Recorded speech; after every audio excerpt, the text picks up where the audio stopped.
Welcome to Gemara Academy. In this class, we will learn Taisus Dibra Maschel, Zarek V'noch al Gabe Ziz Kol Shehu Rebbe Mechayev. Let's begin by looking at the flowchart of the Gemara so we could see what Taisus is coming to explain. So here in the Gemara, we had a question. Why in our Mishnah are the Ani and Balabayis Chayev for the Malacha of Eitzah or Achnasa if in each and every case either the Akir was done from the hand of the other person or the Anacha was done into the hand of the other person, and the hand of a person is less than 4 tfachim by 4 tfachim. So Rav Yosef answered that our Mishnah follows the opinion of Rebbe. So the Gemara then went on to say, which opinion of Rebbe could Rav Yosef have been referring to? The Gemara presented two possible opinions of Rebbe, and we explained why we won't accept this as our answer.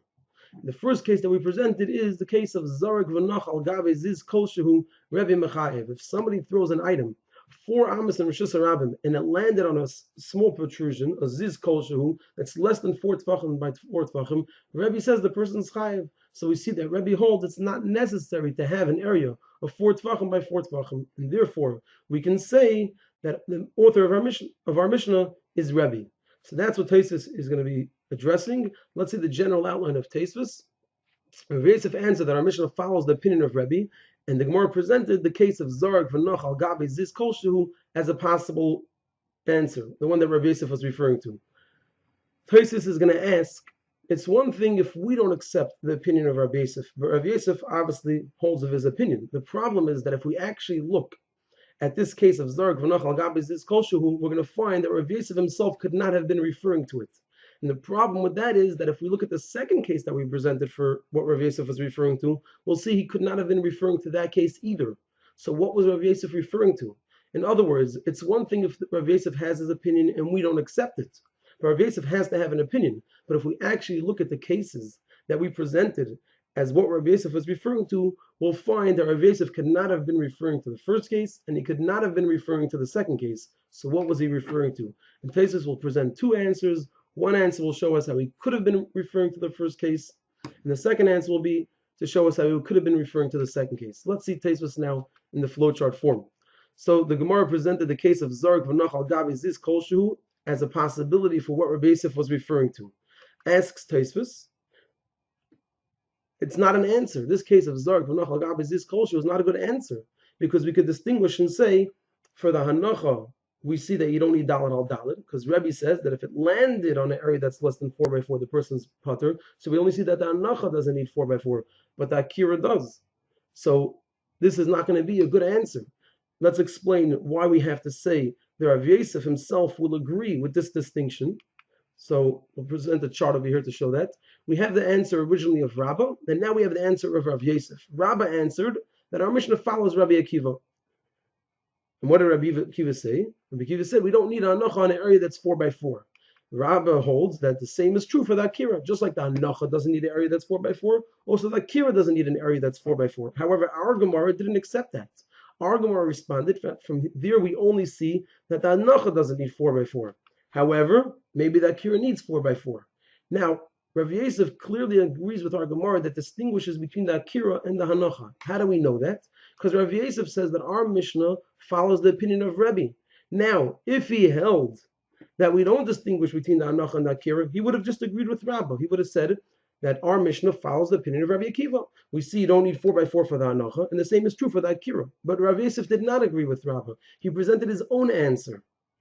That indicates that he agrees with the Gemara that we distinguish between the hanacha and the akira, and we say the hanacha doesn't need 4 by 4, but the akira possibly does need 4 by 4.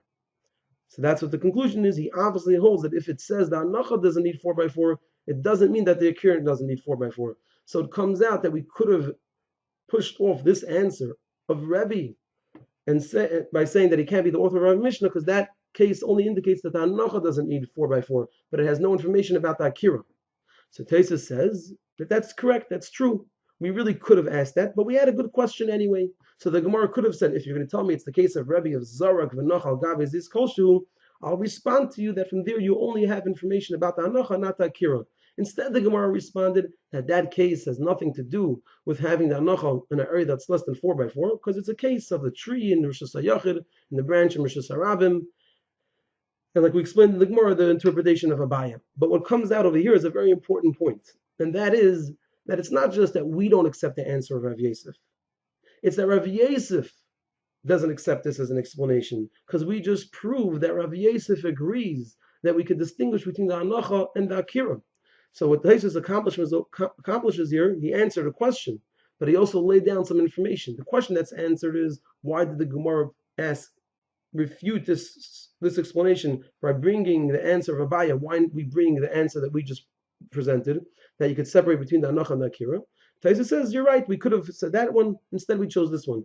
But in the process, we also learned something very important, that Rav Yosef himself could not have been referring to this case, because Rav Yosef agrees that even if the Hanacha doesn't need 4x4, it means nothing about the Akira. So he couldn't have been referring to that case. Says Tosfos, this creates now a problem. What's the problem? So he's going to present some background information, and then we'll actually present the problem itself. So the background information is that later in Perek HaZerik, there is a girsa that says, regarding the second case of Rebbe. The second case of Rebbe is an instance where a person threw an item from one Rosh Hashanah to another Rosh Hashanah through a Rosh Hashanah. So there's a girsa in the Gemara in Perek HaZerik later on Daf Tzadik Zayin that reads as follows. Rav Chizda asked the question, is Rebbe Mechayev two cases? Is Rebbe Mechayev on a Tulda in the place of an Av? Because we said that he's Chayev two, Rav Yehuda. And we have to pay attention that it's Rav Yehuda, because later on we're going to introduce in this case is Rebbe Yehuda. Rav Yehuda says that when Rebbe says Chayev, he meant Chayev too. So Rav Chizda asked, is Rebbe Mechayev too? Is Rebbe Mechayev on a Tulda in the place of an Av? If he's Mechayev too, he's being Mechayev a person, one Chiyuv for the Av of Eitzah, and one Chiyuv for the Tulda of Achnasa. Does Rebbe do such a thing? And Rav Yosef responded, and it's the same Rav Yosef of our Gemara, you have this question because you learn that when Rav Yehuda said he is Mechayev too, he was referring to Rebbe. So now you have a question. Is Rebbe Mechayev on a Tulda in the place of Av? We know that he's not. However, I don't have this question because I learned that when Rav Yehuda said he is Mechayev too, he was referring to Rebbe Yehuda. Who is Rebbe Yehuda? Rebbe Yehuda says that if a person throws an item from Rosh Hashanah into Rosh Hashanah and it went a distance of 4 amas in the Rosh Hashanah, he's Chayev. Says Rav Yosef, on that case of Rebbe Yehuda, Rav Yehuda said he is Mechayev too. He's Mechayev one for carrying from Rosh Hashanah into the Rosh Hashanah, and it's Mechayev another one that it went 4 amas in the Rosh Hashanah. So according to this, we have a problem. What's the question? What's the problem that's created? If so, the second case of Rebbe is for sure not what Rav Yosef meant. Rav Yosef for sure didn't refer to the second case of Rebbe, since Rav Yosef learns that in the second case of Rebbe, the person's not Chayev 2. He's only Chayev 1. So we have no information about the Hanacha and the Akira. It's not 2 things that he's Chayev, it's only 1. So if he's not referring to the second case, and we just showed that he could not have been referring to the first case, then what was Rav Yosef referring to? When Rav Yosef said it's the opinion of Rebbe, it's one thing if we don't accept his answer, but he must have accepted his own answer. But it seems over here that he could not have been referring to either case. He can be referring to the first case of Rebbe because he holds that we cannot learn that if the Hanacha doesn't need 4x4, it also reflects on the Akira. So there's no proof from there. And the second case of Rebbe, he holds Rebbe was not Mechayev 2. He's only Chayev 1. So once again, we have no information about the Hanacha and the Akira. So Rav Yosef could not have been referring to either case. And that's the question of Tosfos. Tosfos now will present 2 answers. The first answer is that Rav Yosef holds that only by Kluta, we show that Rav Yosef did not agree with the answer of Rabbah. So we thought to say from there, so we see that Rav Yosef holds that even if we have information about the Hanacha, it doesn't mean we have information about the Akira. Maybe the Hanacha doesn't need 4x4, but the Akira does. Says Tosfos, that's only true if the Hanacha is built on Kluta. If there's really no Hanacha here, it's just Kluta, so then we can say Kluta works for the Hanacha and not for the Akira. However, in a case where there's an actual Hanacha, and we make it necessary for there to be an actual Hanacha, like in the case of Rebbe, that it was Noch al Gabe Ziz Kol Shehu. So if we say that when there's an actual Hanacha, it's good enough. If it's less than 4x4, then we'll say the same for the Akira. If this Hanacha works, then an Akira from that area works just as well. Because if we're making it necessary, if we're making it mandatory to have an actual Hanacha, then if we're going to allow the Hanacha to be on an area that's less than 4x4, that means we'll also permit an Akira from that area, although it's less than 4x4. So in other words, our original proof was that Rav Yosef agrees that if we have information about the Hanacha, it doesn't necessarily reflect on the Akira. It's actually not so clear. We only see that if we have information about the Hanacha that's built on Kluta, that there's no actual Hanacha, it didn't actually rest anywhere, then we'd have no information about the Akira. But if we find somewhere that the din is that it's necessary to have an actual Hanacha, So if we permit that to happen on an area that's less than 4 by 4, we'll also permit the akira to be from that area and be considered a real and complete akira. Now Tosfos will mention a side point, and that is that although Rav Yosef holds that we don't distinguish between the anacha and the akira, if we see that the anacha, it has to be on an area, and if it has to be on an area, then we'll say if it works for the anacha, it works for the akira. We actually don't hold of this. And how do we know that? Because later on we said that we see acherim hold that we don't need an area of 4 by 4. How do we see it? Because if a person threw an item and it fell into another's hand, acherim say that he's chayav. So the Gemara said we only have information about the hanacha, that it could be on an area that's less than 4 by 4. But we have no information about the akira. So you see that our Gemara itself holds that if we have a din related to the hanacha, it doesn't necessarily indicate the same din applies for the akira, not just when the hanacha works as a result of kluta, but even when the hanacha works on an area that's less than 4 by 4, it's actually resting. But that doesn't necessarily mean that because it works for the anacha, it's going to work for the akira. So Tosfos points out that our Gemara doesn't hold of it. But at any rate, let's just review that answer. At any rate, Rav Yosef could have been referring to the first case of Zarek v'nochal gabi zis kol shu. Now Tosfos presents an answer from Rabbeinu Tam. Rav Yosef could have been referring to the second case. Because what was our question from the second case? Rabbi says if a person threw an item from one Rosh Hashanah to another Rosh Hashanah through the Rosh Hashanah, he's chayiv. The problem we had is that Rav Yosef for sure wasn't referring to this, because Rav Yosef said that not on that case did Rav Yehuda teach that he's chayiv too. Rav Yehuda was referring to a different case. In this case, he's only chayiv one. Says Tosfos that Rabbeinu Tam holds that it wasn't Rav Yosef who said this. We actually have to switch the names. Rav Yosef is the one that asked the question. Rav Yosef said, I learn that when Rav Yehuda said he's chayiv too, he is mechayiv too, he's referring to Rebbe, that Rebbe is mechayiv too. In the case where the person threw it from the Rosh Hashanah to another Rosh Hashanah through the Rosh Hashanah. And Rav Chisda is the one that responded, you learn it on Rebbe, that's why you have a question. But I learned it on Rabbi Yehuda, and I don't have a question. Says Rabbeinu Tam, it was Rav Yosef who asked the question to Rav Chisda. And so he holds that Rebbe is mechayiv two chiyuvim, and therefore that's the case that Rav Yosef was referring to. Look, Rebbe says a person's chayiv two things. If he throws it from Rosh Hashanah to Rosh Hashanah through the Rosh Hashanah, so we see that both the hanacha and the akira don't need an area that's daled al daled. Now the Gemara rejected it. The Gemara rejected this answer, but at least now we could say that Rav Yosef was referring to it. Continues Tosfos and says that according to this, we could have asked a different question instead of the question that we asked, which was, or the way we rejected the answer was by pointing out that we say basic command the malya damya because he's referring to a Rosh Hashanah and Mekaira that was roofed. We could have said a different question, which is actually the question of Rav Yosef himself.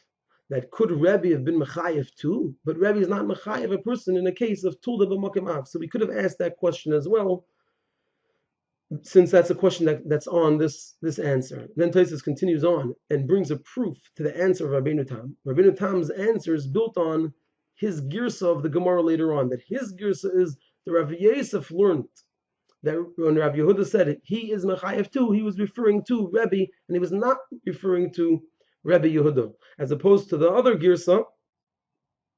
Now Rav Yosef is the one that says you learned that it refers to Rebbe, but I learned that it refers to Rebbe Yehuda. So Tosfos now is an attempt to prove that Rabbeinu Tam is correct in saying that Rav Yehuda was referring to Rebbe and not to Rebbe Yehuda. What's his proof? Says Tosfos, it seems that Rabbeinu Tam is correct since Rav Yosef says that Rebbe Yehuda is only mechayev one. If we're going to go like the original girsa, then we have a contradiction on Rav Yosef himself. Since according to the original girsa, Rav Yosef says that I learn that when Rav Yehuda says he is mechayev too, he's referring to Rebbe Yehuda. The problem is that elsewhere Rav Yosef says that Rebbe Yehuda is only mechayev one. So we have a contradiction. There he says that Rav Yehuda, by saying he was mechayev too, is referring to Rebbe Yehuda, that Rebbe Yehuda is mechayev too. And Rav Yosef himself says elsewhere that Rebbe Yehuda is only mechayev one. So those two things are not compatible. It must be that Rav Yosef holds that when Rebbe Yehuda said he is mechayev too, he was not referring to Rebbe Yehuda, he was referring to Rebbe. However, Tosfos refutes this proof by saying that it's not a contradiction, because it's possible that Rav Yosef himself holds that Rebbe Yehuda is only mechayev one. And he's telling us that when Rav Yehuda said that he is mechayev too, Rav Yehuda was referring to Rebbe Yehuda. But Rav Yosef himself doesn't hold of it. He was just informing us what Rav Yehuda was referring to. So it comes out that Rav Yosef holds that Rebbe Yehuda is only Mechayev one, and he's telling us that Rav Yehuda disagrees with me, and he holds that Rebbe Yehuda is Mechayev two. And with that, we're finished the Tosfos. So to summarize the Tosfos, our question originally was, what was Rav Yosef referring to when he said it's the opinion of Rebbe? If we look at it, we'll see he could not have been referring to his first case of Zarek V'noch al Gabi Ziz Kol Shehu, and he could not have been referring to his second case of Zarek Merushusa Rabim, Merushusa Rabim, Merushusa Yachid Be'emtza. Tosfos gave two answers. One answer is that he could have been referring to the first case, and the second answer is that he could have been referring to the second case. The way we explained that he could be referring to the first case was by introducing a certain concept, an idea, that when we have information about the hanacha, it doesn't reflect on the akira. That's isolated to when kluta plays a role. But if there's an actual hanacha, whatever we find by the hanacha does apply to the could apply to the akira. And the way we answered how it could refer to the second case is by presenting an alternative girsa that allows for Rabbi Yosef to refer to the second case.